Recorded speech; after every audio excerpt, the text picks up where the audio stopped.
E dando continuidade, eu convido agora ao palco os senhores Bernard Api e o senhor Eurico De Santi, por gentileza, diretores do CECIF. Faço uma breve apresentação. Bernard Api é diretor do Centro de Cidadania Fiscal, formado em Economia pela USP de 2003 a 2009, ocupou cargos de direção no Ministério da Fazenda, tendo sido secretário executivo, secretário de Política Econômica e secretário extraordinário de Reformas Econômico-Fiscais. Neste período, foi presidente do Conselho de Administração do Banco do Brasil, de 95 a 2002 e de 2012 a 2014, foi sócio e diretor da LCA Consultores. De 2010 a 2011, foi diretor da BMF Bovespa. E também Eurico Santi, professor da FGV, diretor do CECIF e seguidor do Viva.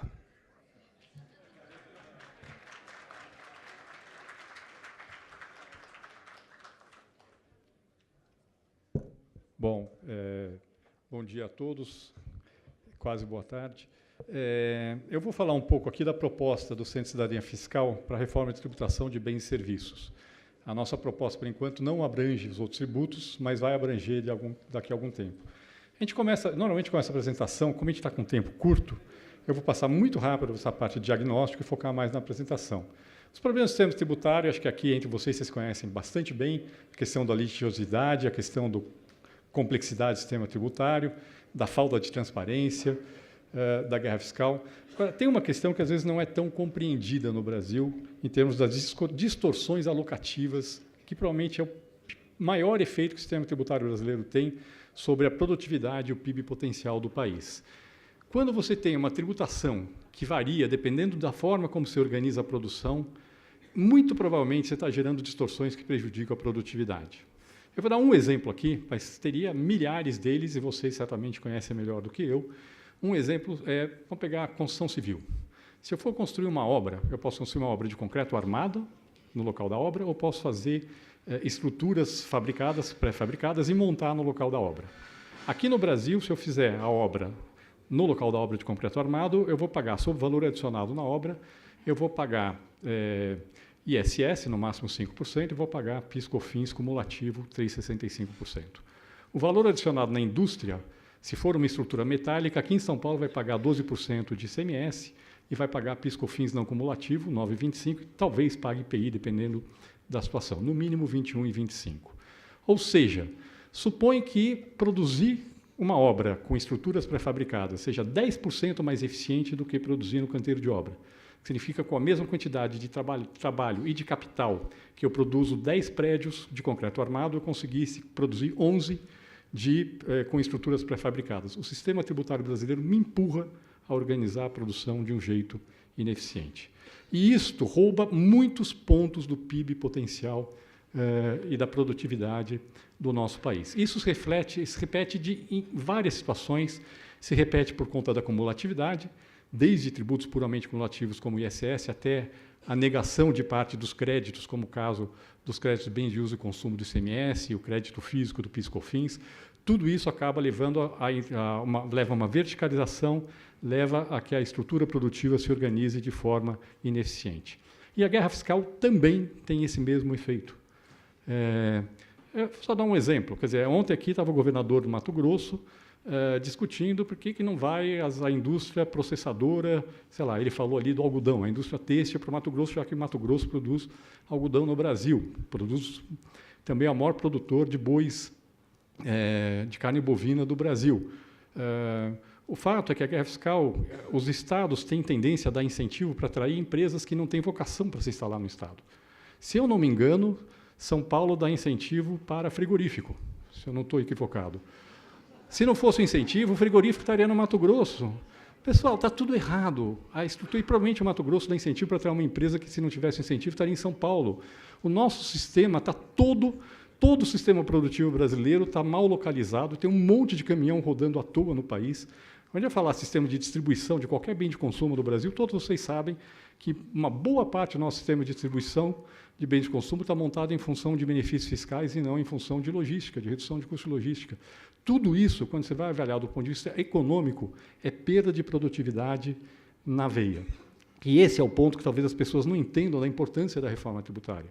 Talvez a principal importância da reforma da tributação de bens e serviços no Brasil é porque ela dá um aumento no PIB potencial enorme do nosso país, que beneficia todo mundo. Bom, nós temos problemas em outras áreas também. O Centro de Cidadania Fiscal, quando está propondo, faz qualquer proposta de reforma, ele tem alguns princípios, são princípios de livro-texto, mas são importantes, que a gente sempre esquece deles, que são o que é um bom sistema tributário? É um sistema simples do ponto de vista administrativo, é um sistema neutro que não distorce a organização econômica e leva à eficiência econômica, o exemplo que eu acabei de dar. É um sistema transparente, todo mundo sabe que é impossível saber qual é a carga de qualquer carga tributária sobre qualquer bem e serviço que você estivesse comprando, e é um sistema isonômico do ponto de vista horizontal, iguais são tributados igualmente, do ponto de vista vertical, quem pode mais, paga mais.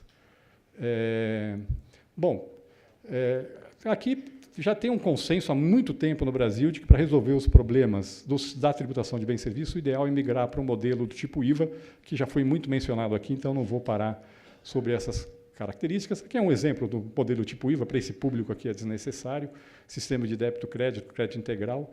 Ele tem duas características importantes, isso eu queria falar. A primeira característica é do IVA, a incidência tributária é a mesma, independente de como está organizada a produção. Posso verticalizar, internalizar, não importa como organiza a produção, estou tributando, a tributação é a mesma. Segunda característica, a incidência na venda ao consumidor final corresponde àquilo que foi arrecadado ao longo da cadeia de produção e distribuição, o que significa que é um imposto transparente. O contribuinte sabe quanto está pagando de bens e serviços. No Brasil é impossível saber quanto está pagando. Tem uma lei que obriga a publicar. O Clóvis Panzarino, aqui presente, fez um teste muito interessante uma vez. Ele foi no supermercado, comprou 5 latas de cerveja e uma banana, e em seguida comprou 5 bananas e uma lata de cerveja. Quando comparou as notas, a carga tributária das 5 bananas estava maior que a das 5 cervejas. Obviamente, tem um sistema que chuta um número que está lá no computador. É chutado, o número é chutado, e prova que, de fato, não serve para informar absolutamente nada aquilo que sai na nota fiscal que vocês estão comprando. Bom, qual o problema de a gente migrar para o modelo tipo IVA no Brasil? Modelo que a gente não tem um tributo, a gente tem 4 tributos das 3 esferas de governo. Nenhum dos nossos tributos tem base ampla, que era o ideal para o IVA. Nem o PIS/COFINS, que pega todos os setores, tem base ampla, porque não pega a pessoa física. Então, só para dar um exemplo, a grande maioria dos produtores rurais no Brasil é pessoa física. E pessoa física está fora da cadeia de débito e crédito. Então, um grande produtor rural, tem produtor rural no Brasil que fatura mais de R$1 bilhão por ano, que é pessoa física. Tá bom? Aí o que acontece? Eles vão lá, ele compra alguns insumos que vêm tributados, principalmente óleo diesel, porque os outros insumos estão desonerados.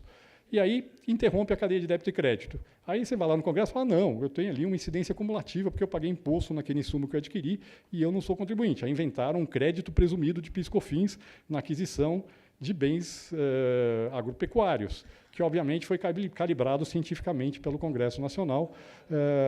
Então, esse é o nosso sistema tributário, pessoal. Esse é o nosso sistema tributário. A gente tem uma distorção, gera outra distorção para corrigir uma distorção que não devia existir, e isso vai se reproduzindo de forma absolutamente cumulativa. E isso reflete, nenhum dos outros tributos tem base ampla, obviamente, vocês sabem. ICMS e ISS, onde é que está a fronteira entre o ICMS e o ISS, é cada vez menos preciso e vai piorar. À medida que avança a economia digital, essa questão vai piorar. Bom, a grande questão é falar o seguinte, olha, migrar dentro dos tributos atuais para um modelo tipo IVA é extremamente difícil. Eu não vou entrar em detalhes aqui por falta de tempo, vou mencionar um caso só. Um bom IVA é cobrado no destino, como já foi falado aqui várias vezes. Cobrar ICMS no destino precisa reduzir a alíquota interestadual. A hora que você reduz a alíquota interestadual do ICMS, você começa a gerar vários problemas. Primeiro problema, se eu não tiver um sistema de ressarcimento de crédito que funcione, começa a ter risco de acumular crédito em operação interestadual.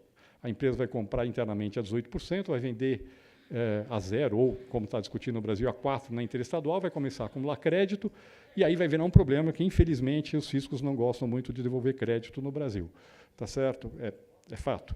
Segundo problema, ninguém fala. Reduzir a alíquota interestadual do ICMS, por exemplo, do ponto de vista de guerra fiscal, reduz a guerra fiscal interestadual. Mas reduzir a alíquota interestadual do ICMS não reduz os incentivos internos. Os estados mais ricos, inclusive São Paulo, têm muito incentivo, que é incentivo de guerra fiscal, ilegal, que é dado para as vendas internas. Então, o que acontece se eu reduzir a alíquota interestadual do ICMS e não tratar dos incentivos internos? Eu vou enfraquecer, vou tirar a força dos incentivos interestaduais, vou manter a força dos incentivos internos. Vou gerar um desequilíbrio estranhíssimo em que eu mantenho os incentivos dos estados mais ricos e reduzo os incentivos dos estados mais pobres do país. Terceiro ponto, a hora que eu reduzo a alíquota interestadual do ICMS, tem uma redistribuição de carga entre estados. Agora, vai calcular o montante da perda dos estados numa operação dessa. Aquilo que aparece na nota fiscal eletrônica não é o que ele perde de receita efetivamente, porque o Estado não cobra integralmente o imposto, o Estado de origem, porque ele dá incentivo. Aí você vai começar a fazer um ajuste para a perda do Estado, tentando calibrar o quanto ele deixou de cobrar em função do incentivo. Isso daí é briga na certa na hora de você tentar discutir qual é o efeito sobre a arrecadação de um Estado da redução da alíquota interestadual do ICMS.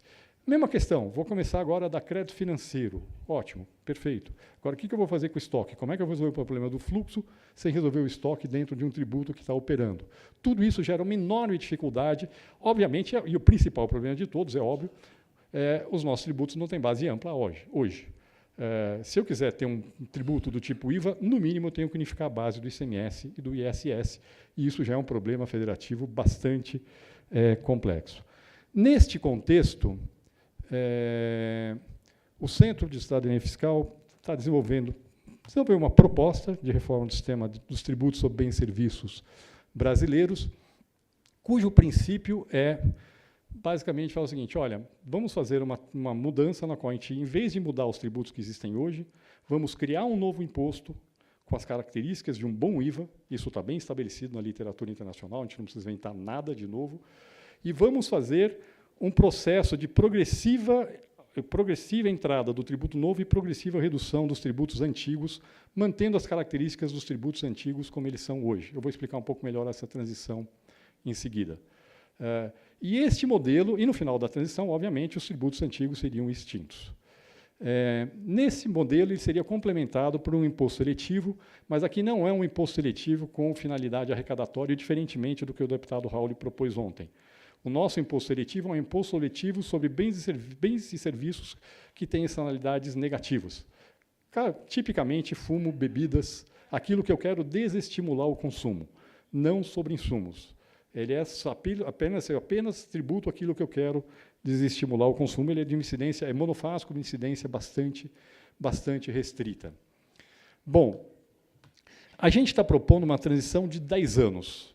E essa transição seria feita com a progressiva elevação da alíquota de um novo imposto, que nós estamos chamando de Imposto sobre Bens e Serviços, IBS. É um imposto tipo IVA, mas a gente está chamando de Imposto sobre Bens e Serviços, e uma progressiva redução dos tributos atuais. Em seguida, eu vou explicar como seria essa transição. E por que a gente está propondo a transição longa? Por 2 motivos. Primeiro, porque você tem, nesse processo, mudança de preços relativos, e a gente acha que a economia tem que se ajustar a essa mudança de preços relativos.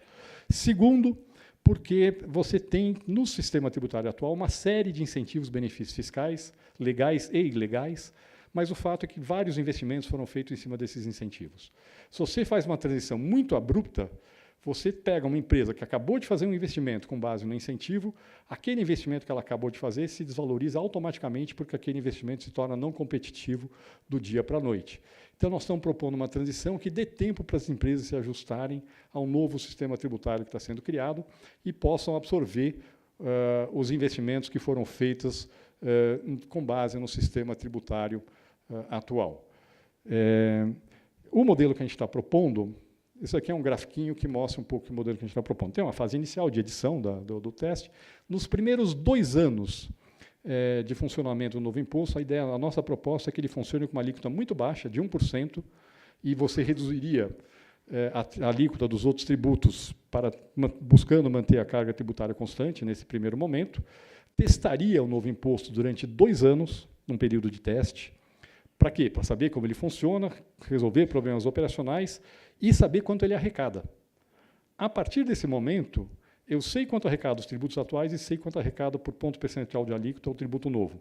E a gente está propondo fazer a transição em mais 8 anos, e nesses 8 anos você iria, a cada ano, reduzindo 12,5% a alíquota dos tributos atuais, todas as alíquotas.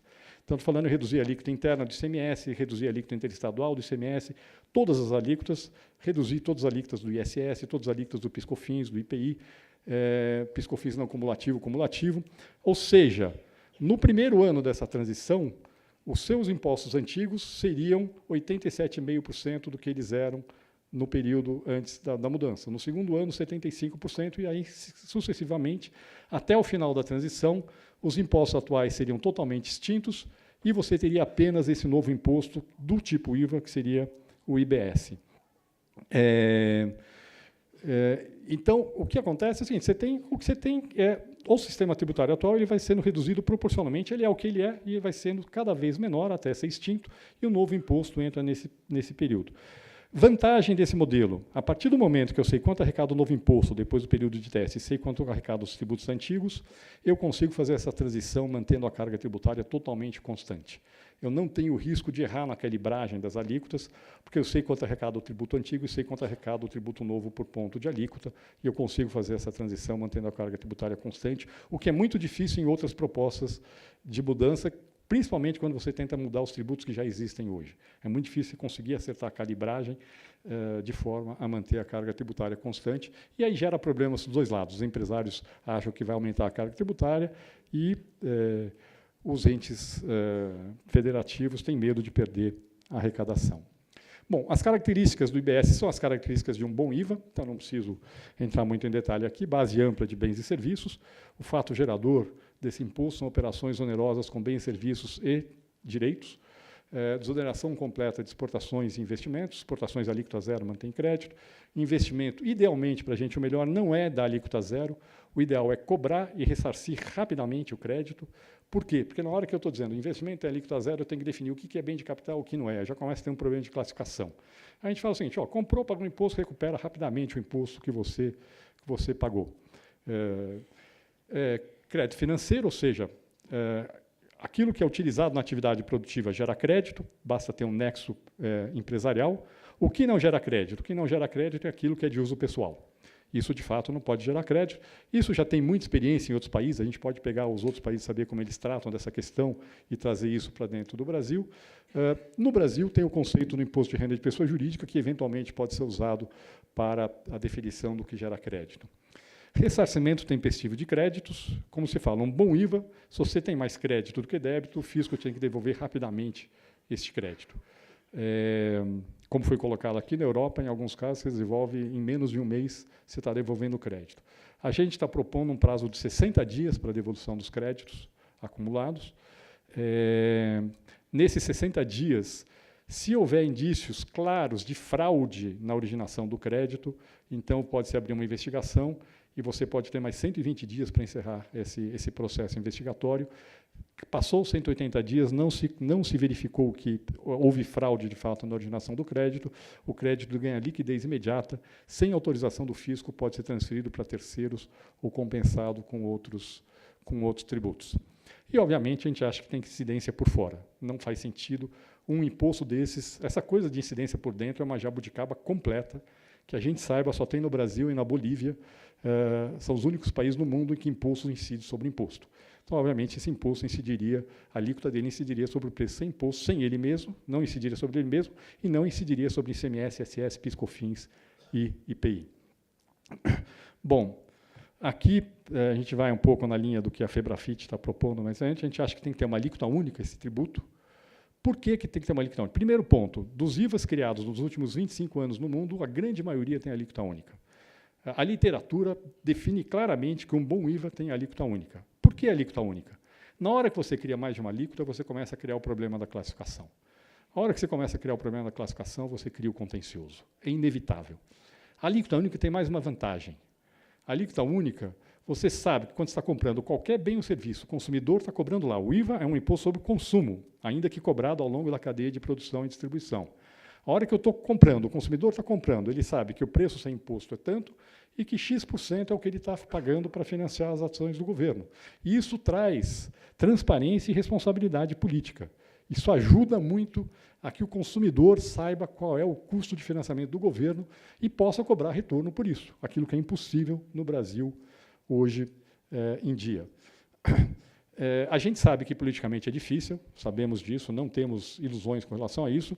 Agora, ou a gente começa a discussão com uma proposta que é tecnicamente consistente, se você, de início, já começa a fazer concessões políticas, vai sair um Frankenstein. A gente sabe que politicamente é difícil, mas, no mínimo, que tem que começar a discussão com base no modelo de alíquota única, e, se for vir pressão de um setor X para reduzir a alíquota para aquele setor, vai ficar claro, como a ideia é manter a carga tributária, que você só pode reduzir aquela alíquota se a alíquota para todos os outros bens e serviços for mais alta. E aí você vai botar na mesa os dois lados, os dois interessados. Vai ficar claro que só posso reduzir para você se o outro pagar mais. E vão ter que justificar por que querem a alíquota mais baixa. O fato de que a carga tributária hoje é mais baixa não é motivo suficiente para garantir uma alíquota mais baixa. Tá certo? Essa história de que serviço tem que pagar menos do que bens, que é uma característica do sistema tributário brasileiro, não faz sentido nenhum.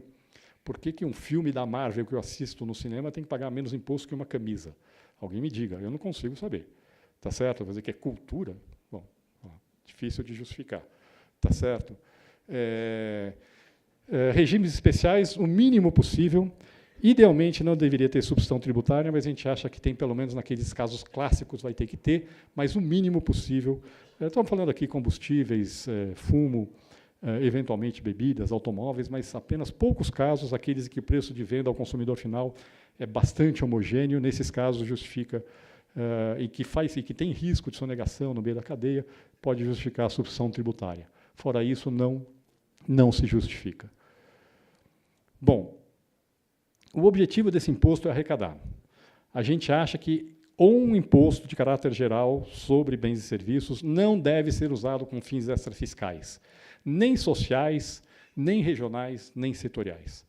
Então, aqui no Brasil, vou dar um exemplo claro. A gente está propondo que não tenha desoneração da cesta básica. E por que a gente está propondo que não tenha desoneração da cesta básica? Porque, se você pega hoje a cesta básica do PiscoFins, eu vou olhar o quanto uma família pobre gasta com a cesta básica do PiscoFins em termos absolutos, não em termos relativos, e uma família rica gasta pela POF de 2008, a família da faixa mais alta de renda da POF gasta 3 vezes mais com a cesta básica de PiscoFins que a família pobre. Portanto, ao desonerar a cesta básica de PiscoFins, hoje no Brasil, eu estou dando um benefício em termos absolutos que é 3 vezes maior para a família rica que para a família pobre. Isso é uma boa política distributiva? Obviamente, em termos relativos, é mais forte na pobre. Do ponto de vista distributivo, gasto público é muito mais eficiente do que tributo sobre bens e serviços. Tributo sobre a renda, sim, esse tem uma função distributiva. Tributos sobre bens e serviços, de caráter geral, não deveriam ser usados do ponto de vista teórico como instrumento de corrigir problemas distributivos. Do ponto de vista distributivo, é muito melhor arrecadar o imposto e transferir, nem que seja o mesmo valor para todas as famílias brasileiras. Eu vou estar fazendo uma política distributiva mais eficiente do que desonerar a cesta básica, como é feito hoje aqui no Brasil. A cesta básica do PiscoFins hoje pega filé mignon. Aí você vai dizer, não, mas então desonera só a carne de segundo, não desonera o filé mignon. Aí já sabe o que vai acontecer. O fiscal vai ter que ir no açougue, saber se aquilo que ele está vendendo é colchão duro, sabor filé mignon, ou se é filé mignon, tá certo? Não dá, pessoal. A hora que você botou, a hora que você criou a classificação, você criou o problema. Você criou o problema do contencioso, criou o problema... É mais eficiente funcionar de outro jeito. Zona Franca de Manaus, mesma coisa. Volto a falar, a gente sabe que politicamente é difícil, mas tecnicamente é basicamente consenso de que a Zona Franca de Manaus é uma forma extremamente ineficaz de fazer política de desenvolvimento regional. Em 2013, o Zé Roberto Afonso calculou o custo de um emprego criado na Zona Franca de Manaus era de R$190 mil por ano. Obviamente, os trabalhadores da Zona Franca de Manaus não recebiam, em média, R$190 mil. Se eu pegasse esse dinheiro, o dinheiro da renúncia de tributos federais, sem tirar o ICMS, tributos federais para a Zona Franca de Manaus, jogasse de helicóptero em cima de Manaus, a população estaria melhor do que com a Zona Franca de Manaus hoje. Essa é a realidade brasileira. Então, vamos discutir eficiência de políticas públicas? Vamos. Não tenho nada contra ter políticas de desenvolvimento regional para a Amazônia. Nada contra. Vamos pegar esse dinheiro e podemos colocar no orçamento, vamos colocar 26 bilhões de reais, que é o custo atual da Zona Franca de Manaus, bota no orçamento e vamos ver se essa é a melhor forma de fazer política de desenvolvimento regional e se justifica ter esse montante todo alocado naquela região. A mesma coisa vale para a política setorial, isso é uma coisa importante. Os bons IVAs do mundo não têm, primeiro, não são os melhores IVAs do mundo, não são usados para nenhum fim extrafiscal. É muito comum serem usados para desonerar a cesta básica, vou ser bem honesto, alguns produtos de cesta básica. Agora, muito poucos são usados para fins setoriais. Essa coisa brasileira de ficar usando tributos ou bens e serviços para fazer política setorial é claramente uma exceção, não é a regra, e claramente gera distorções. Esse é um tributo para arrecadar e financiar políticas públicas. Bom, do ponto de vista dos estados, a gente está propondo que os estados tenham autonomia na fixação da alíquota estadual do imposto. Isso é importante. É alíquota única, mas pode ser uma alíquota única diferente por estado. Basicamente, está propondo o seguinte: existe uma alíquota de referência, que é aquela que repõe a receita atual do ICMS, que é adotada automaticamente se os estados não quiserem fazer nada de diferente. Se o estado quiser, ele pode fixar a alíquota dele acima ou abaixo dessa alíquota de referência. Nas rendas interestaduais, vale a alíquota do estado de destino, seja ela para contribuinte ou não contribuinte. Vendo para outro estado, estou usando a alíquota do estado de destino, não do estado de origem. A distribuição da receita aqui é um imposto só. A gente está substituindo tributos federais, estaduais e municipais por um imposto só, que é nacional. Então, a arrecadação é centralizada e a receita é distribuída entre a União, estados e municípios. Na distribuição da receita para os estados, a gente está propondo que depois, observada uma transição que eu vou explicar em seguida, que essa distribuição seja pelo destino, pelo princípio do destino, ou seja, proporcional ao consumo. Do ponto de vista operacional, o que a gente está propondo é fazer o seguinte: quanto é que pertence a cada estado? É o que foi arrecadado no estado, menos o imposto incidente nas vendas do estado para outros estados e mais o imposto incidente na venda de outros estados para aquele meu estado. A hora que eu faço esse ajuste, eu estou distribuindo a receita proporcionalmente ao consumo, é exatamente igual à distribuição da receita pelo princípio do destino puro. Porque esse é um imposto sobre consumo. Se é um imposto sobre consumo, eu destino ele para onde está o consumidor.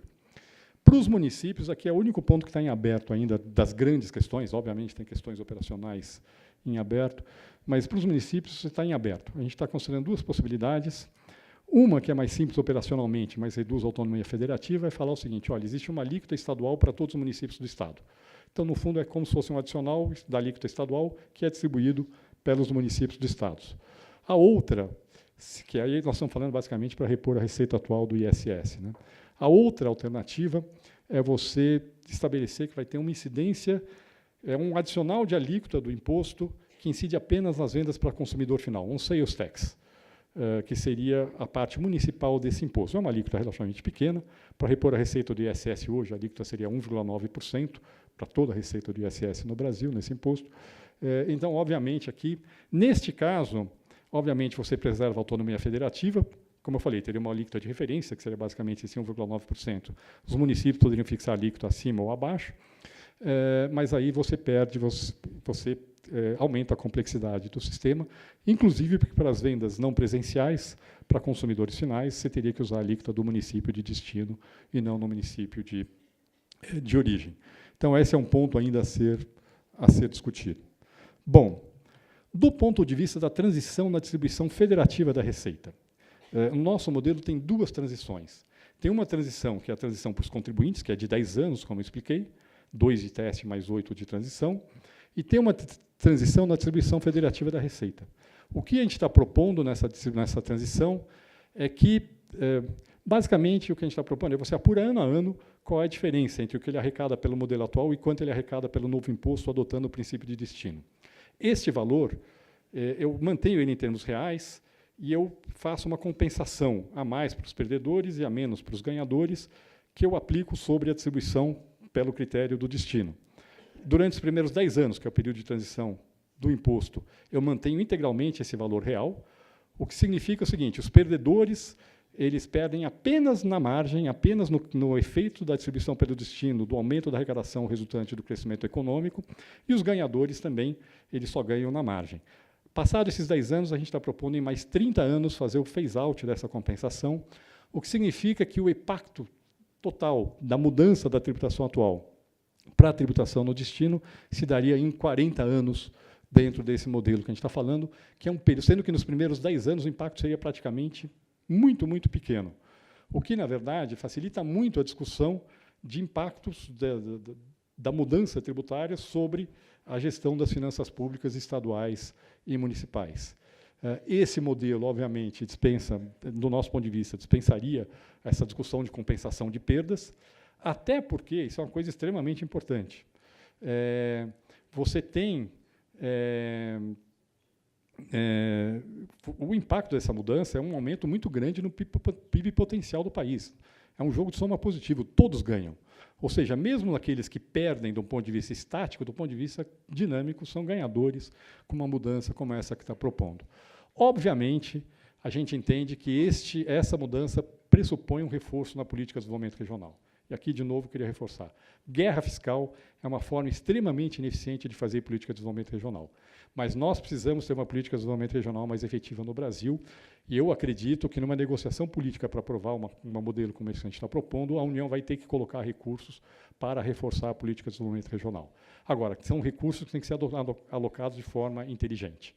O próprio governador de Mato Grosso falou aqui ontem que, se ele tivesse uma boa infraestrutura de logística, ele provavelmente precisaria de dar muito menos incentivo para as empresas que estão lá. Então, tira os incentivos da empresa, bota uma boa infraestrutura de logística, isso é uma boa política de desenvolvimento regional. Tá certo? Então, tem que ter recurso para isso, tem que ter recurso para os estados mais pobres do país, mas tem que ser usado de forma inteligente. Bom, tem uma questão aqui, eu não vou, como ainda tenho que dar um tempo para o Eurico falar, vou passar meio rápido. A gente está propondo mais uma novidade, e aqui tem uma diferença com relação à proposta da FEBRAPIT, Bins. A gente está propondo mudar o sistema de partilha atual que existe no Brasil. Em vez de ter um sistema que eu arrecado o tributo e divido por porcentagens fixas, a gente está propondo que a alíquota do tributo, que para o contribuinte é uma só, ele só enxerga uma alíquota, que pode variar por estado, ela seja formada por uma série de uma composição de várias alíquotas, que é a soma das destinações atuais que resultam do nosso sistema de partilha. Então, vou dar um exemplo só, e vou explicar por que a gente está falando isso. Se você arrecada 100 de ICMS hoje, 25% vai para os municípios, automaticamente, e do que sobra, vai 25% para a educação, 12% para a saúde, tem alguns estados em outras vinculações, e o resto é livre. O que acontece? Hoje, no Brasil, se eu quero, por exemplo, gastar 100 milhões a mais em segurança pública, e eu quero financiar isso com aumento de ICMS, eu quero falar para os meus consumidores, vou cobrar mais imposto para financiar o aumento de segurança pública. A hora que eu aumentei a arrecadação de ICMS, vai sobrar menos da metade daquilo que eu arrecadei para gastar em segurança pública. Então, para gastar 100 milhões em segurança pública, eu vou ter que aumentar mais de 200 milhões a arrecadação de ICMS. A gente tem uma enorme rigidez no Brasil na gestão da política fiscal por causa do nosso sistema de partilha. Neste modelo que a gente está propondo, a gente está propondo o seguinte, olha, se eu quero aumentar a parcela livre do ICMS, eu altero sem mexer na parte que vai para os municípios, sem mexer na parte que vai para a educação, sem mexer na parte que vai para a saúde. Se eu quero aumentar a parte da saúde, eu posso aumentar só a parte da saúde sem mexer nas outras destinações. Então, isso dá uma grande racionalizada na gestão da política fiscal do Brasil e vai dar muita transparência também. Eu não sei se vocês sabem, do que vocês compram hoje, mais ou menos 0,6% vai para o BNDES. Tudo que você compra, 0,6% daquilo que você do valor que você está comprando vai para o BNDES. Vocês sabem disso? Vocês não sabem. Isso vai ficar claro na hora que você tiver um modelo desses de partilha, porque o PIS, COFINS entra, o PIS, na verdade, entra na base desse tributo. Então, a gente reduz a rigidez orçamentária e ganha em termos de transparência das pessoas saberem o que estão pagando. Bom, é um tributo só, então, obviamente, a legislação e o regulamento são nacionais. A fiscalização seria coordenada e uniformizada entre União, Estados e municípios, e a gente está querendo discutir com os fiscos das 3 esferas de governo, contencioso administrativo na primeira instância estadual, segunda instância harmonizadora, como é um tributo só, é nacional, e o contencioso judicial federal. Simples, a gente está propondo 2 opções.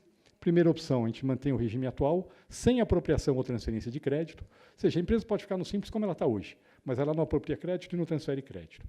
Ou então, a empresa pode optar por entrar dentro do regime normal do IBS, nesse caso, eu tiro da incidência sobre faturamento a parte correspondente a ICMS, SS, PIS, COFINS e IPI, e a empresa entra no regime de débito e crédito com alíquota normal, como qualquer outra empresa. Isso que a gente está propondo, ou seja, Obviamente, a gente até quer, num segundo momento, discutir o simples, mas não é o momento de fazer isso agora. E lucro presumido, que hoje tem PIS/COFINS cumulativo, regime normal de tributação. Bom, penúltimo slide. A gente está avaliando, aliás, o Raul falou ontem nisso, a gente também teve reunião com esse Miguel Abuabi, e o Miguel Abuabi tem uma proposta interessante, que é um modelo de tributação no pagamento e não na emissão do documento fiscal. A gente não está adotando isso ainda como referência, nosso modelo, porque tem muita questão técnica não resolvida, mas a ideia é interessante. Então, vou dar um exemplo só. Não importa, por exemplo, o Eurico me vende um produto por 100 e 10 de imposto. Eu vou pagar para ele com 60 dias. Na hora que eu pagar 60 dias depois, vai 100, e eu paguei 110. Paguei um boleto bancário no valor de 110. Vai 100 para o Eurico e 10 vai automaticamente para uma conta do fisco. Automaticamente. Na hora que eu estou pagando, vai direto para a conta do fisco. Aí eu vendo aqui para o Tostes por 200 mais 20 de imposto. Aí o Tostes, em 90 dias, me paga 220. Na hora que ele me pagar 220, no documento bancário, que está vinculado ao documento fiscal, vem 200 para mim, iria 20 para o fisco.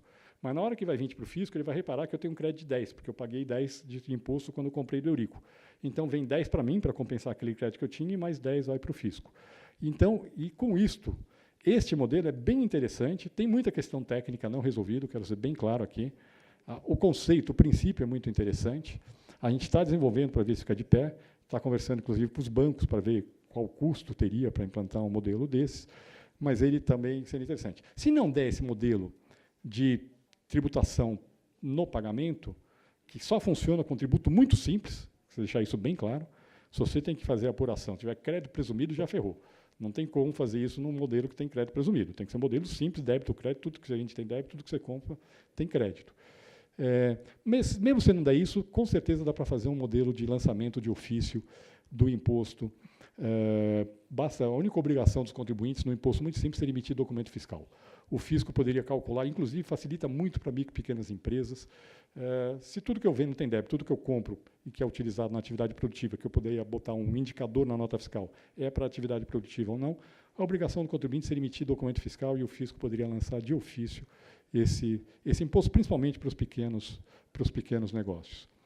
Bom, fechando, o último slide, obviamente a proposta não é um modelo fechado, uma contribuição para a reforma.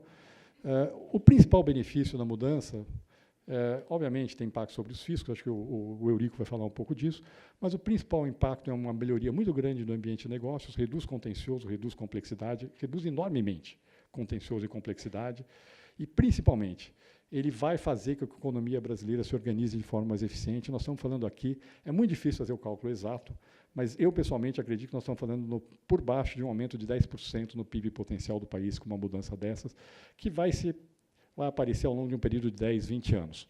Ou seja, nós estamos falando do PIB brasileiro poder crescer, além do que ele poderia crescer, de 0,5% a 1% ao ano, a mais, durante um período de 10 a 20 anos, com uma mudança como essas que a gente está propondo. É um jogo de soma positivo, não é um jogo de soma zero, e isso é extremamente importante para a gente entender a relevância da reforma tributária no Brasil. Obrigado.